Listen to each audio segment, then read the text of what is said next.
Hi, it's Chef and Builder Janie Pendleton, and we're back in the kitchen where we're going to go throw some food around.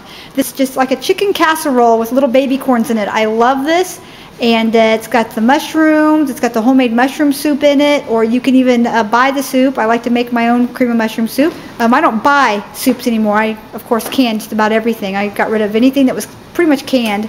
The only thing I did buy that was canned, and it's probably GMO, and there's nothing I can do about it, is the baby corns. So in about 3 cups of boiling water, I'm just going to add some elbow macaroni. Alright, and that's probably about a cup's worth. And this is enough for 2 people, maybe 3 at the most.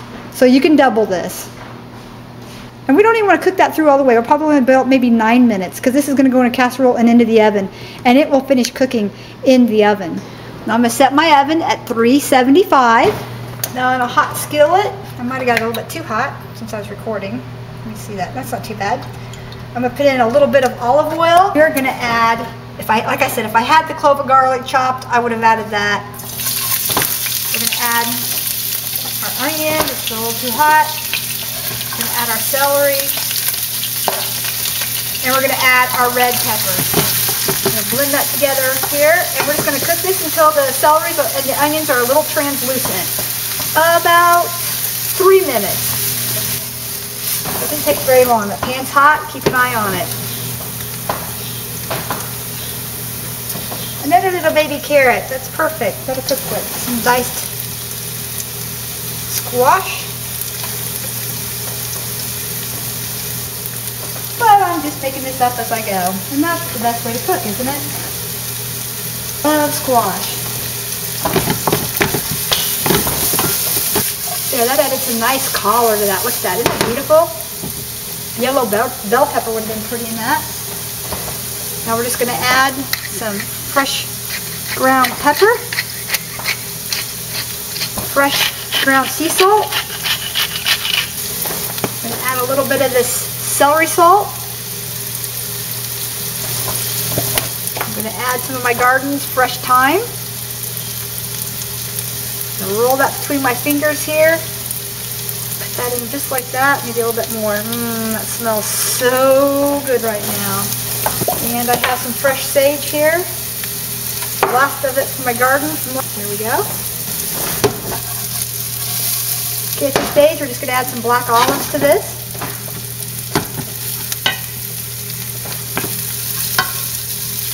Nice and colorful. We don't want to lose the flavor of the vegetables, so we're going to stop cooking it right there. That right there's perfect. The celery is still crispy, but a little translucent, and so are the onions. That's perfect. Perfect since it's going into a casserole. And again, you can add the eggplant if you like. I didn't at this point in the juncture. Now, I'm going to add some baby corns to this, because that's what we like.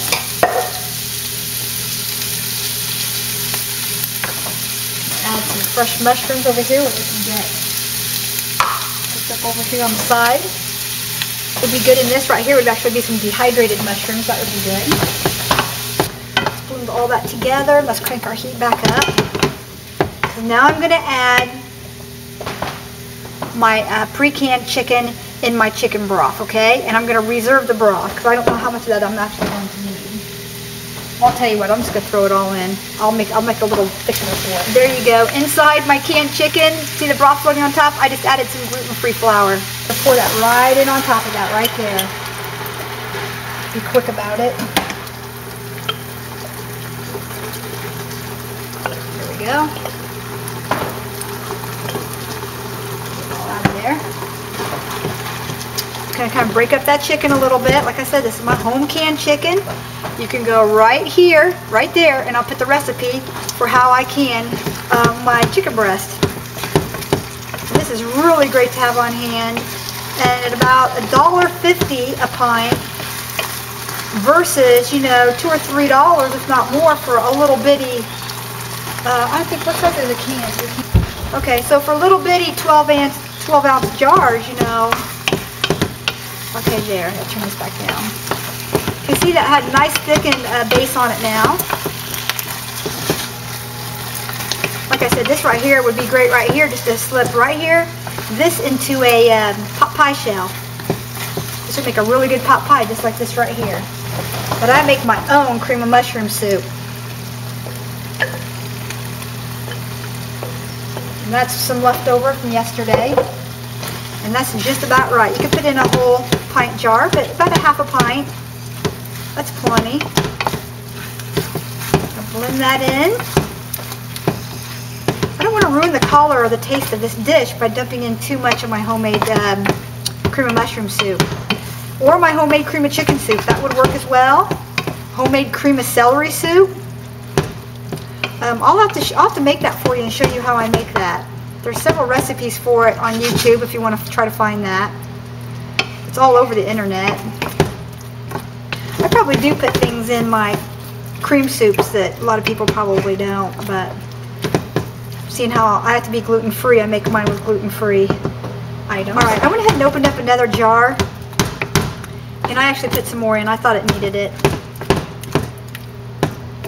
This will be enough food to feed us for a couple of days. So I'm going to crank up the heat just a little bit here. I'm going to cook this through. Now tell me that does not look delicious. And you can put some of your homemade onion powder or garlic powder in this as well. And as a matter of fact, I should have done that. I had garlic powder. Make your own cream of mushroom soup. This stuff is delicious. I'm not going to put this back in there, but I am going to give it a taste. That's perfect. It's boiling perfect. Now let's go put together our casserole. Okay, and if you think this is too thick, you can put a little bit of your milk in here. This is my lactose-free milk. I'm just pouring it in there just to show you. And then also a little bit of sour cream, just a little bit. That will add some nice depth and flavor to this dish.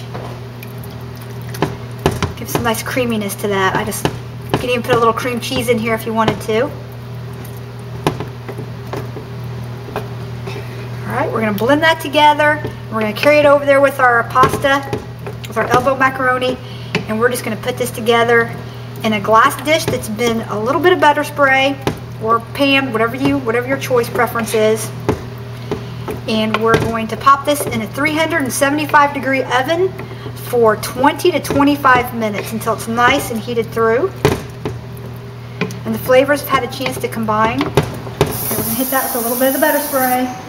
Okay, the first thing we're going to do is we sprayed this with a little bit of the butter spray. We drained our pasta. It's still nice and steamy hot here. Remember, this was just a small macaroni. Upsize. Look at that.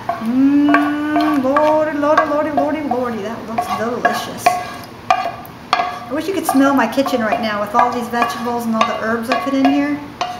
It smells so good right now. We're just going to kind of blend and mix this together. Incorporate this in with the pasta, and you can add a couple of tablespoons of butter to this, but I like it with just the olive oil. There we go. Get it nice and stirred in together there. Now at this stage what you can do is you can just slice a couple of tomatoes and just sit right here on top.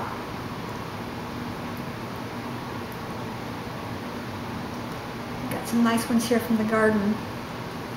See, I got a bunch of tomatoes here from the garden. And you can just leave it like this, and just maybe put a little bit more thyme, sprinkle a little more thyme on the top, oregano, basil, whatever you got. It's all going to be good in there. A little bit of sage, it's all going to be good in there.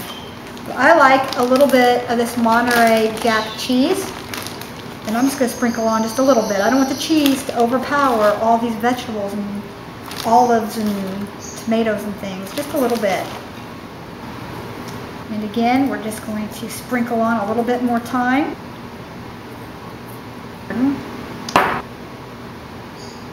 Alright, now we're just going to carry this over. And we're going to put this in a 375-degree oven for about 25 to 30 minutes. By cleaning your edge of your pan, by the way, this will help in aiding in your cleanup of the pan. You know, that black stuff that kind of bubbles up here on the edges, it keeps that from cooking and turning black on your edges. That would be my kitchen tip of the week.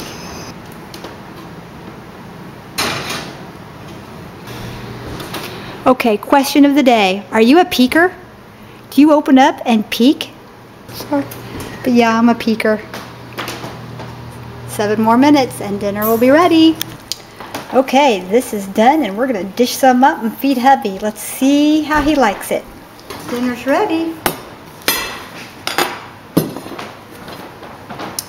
hubby a fork here. And we're going to give you a big old chunk of this. This is good with bread and butter too, by the way. We'll get you some of that here in just a minute. I just want you to try this first. Let's get you some tomatoes. Okay. Go ahead, dive in there. It's hot. Very hot. Tell me what you think. Get some mushrooms, get some of that homemade chicken. That's some of that chicken. I got a piece of celery and some chicken. Celery and chicken? Let me see what I get here. It's good. Hot. It's very good. That is good. It's creamy. It's crunchy. It's got a lot of savory to it. And it's very savory. The vegetables are still crunchy. You like the addition of the tomatoes on top and the cheese, or how we... Potato chips even crushed on top of this would have been good. It's good the way it is. But this made for a nice presentation. You know, you could take something like this to like a Boy Scout cookout or a Girl Scout cookout. I mean, you know, something like that. You know, the pitch-in. This make a good church pitch-in as well. Not your typical macaroni and cheese, but I like it. It's good. Okay, so give this recipe a try. I haven't named it yet. I love casseroles. All right, so you heard it from hubby. He really liked it. So I just have to name it. This is Chef and Builder Janie Pendleton for my vegetable bake. Maybe that's what we'll name it, vegetable bake. Vegetable macaroni bake. There you go. And hit that subscribe button because we'd love to have you along for the ride. Blessings. Hubby's not looking. I'll sneak a bite. That's good.